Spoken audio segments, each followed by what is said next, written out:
23 বছর পর অস্ট্রেলিয়ার মাটিতে টেস্ট খেলতে যাচ্ছে বাংলাদেশ। লক্ষ্য একটাই, অচেনা কন্ডিশনে দ্রুত মানিয়ে নিয়ে অজিদের চ্যালেঞ্জ জানানো। প্রথম অনুশীলনেই তাই পুরোদমে প্রস্তুতি শুরু টাইগারদের। অস্ট্রেলিয়ার মাটিতে নিজেদের সামর্থ্যের পরীক্ষা দিতে প্রস্তুত টাইগাররা।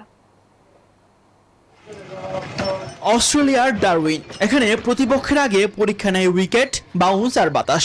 কন্ডিশন অপরিচিত, চ্যালেঞ্জিং, তবে চ্যালেঞ্জটা নিতে প্রস্তুত টাইগাররা। দীর্ঘ ভ্রমণ শেষে বিশ্রাম, এরপর মাঠে নেমে যাওয়া। অজি সিরিজকে সামনে রেখে প্রথম অনুশীলনেই পুরোদমে প্রস্তুতি শুরু বাংলাদেশের। ডারউইনের প্র্যাকটিস ফ্যাসিলিটিও পছন্দ হয়েছে টাইগারদের। আলহামদুলিল্লাহ, প্রথম দিনের প্র্যাকটিসটা খুব ভালো হয়েছে।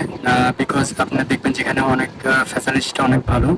উইকেট থেকে শুরু করে ফিল্ডিং প্র্যাকটিস থেকে শুরু করে রানিং থেকে শুরু করে সব ধরনের অ্যাক্টিভিটিস আমরা করতে পারছি। ব্যাটিংয়ে বড় দায়িত্ব শান্তর কাঁধে। অধিনায়কত্বের পাশাপাশি অস্ট্রেলিয়ার বাউন্স উইকেটে ব্যাট হাতে দলকে পথ দেখানোর চ্যালেঞ্জও তার সামনে। অনুশীলনে তাই বাড়তি মনোযোগ। এদিকে 21 বছরের টেস্ট ক্যারিয়ারে প্রথমবার অস্ট্রেলিয়ার মাটিতে লাল বলে অনুশীলন করেছেন মুশফিকুর রহিম। নিজেকে ঝালিয়ে নিয়েছেন তাসকিন আহমেদ। নতুন চ্যালেঞ্জের আগে নিজের ছন্দ খুঁজে ফিরছেন। অজি ব্যাটারদের 20 উইকেট নিতে হলে পেস আক্রমণের উপরই থাকবে বড় ভরসা। 13 আগস্ট শুরু হবে সিরিজের প্রথম টেস্ট। ডারউইনের প্রস্তুতি কতটা কাজে লাগে তার উত্তর মিলবে মাঠের লড়াইয়ে। তাসবিহ শরণ, নিউজ 24।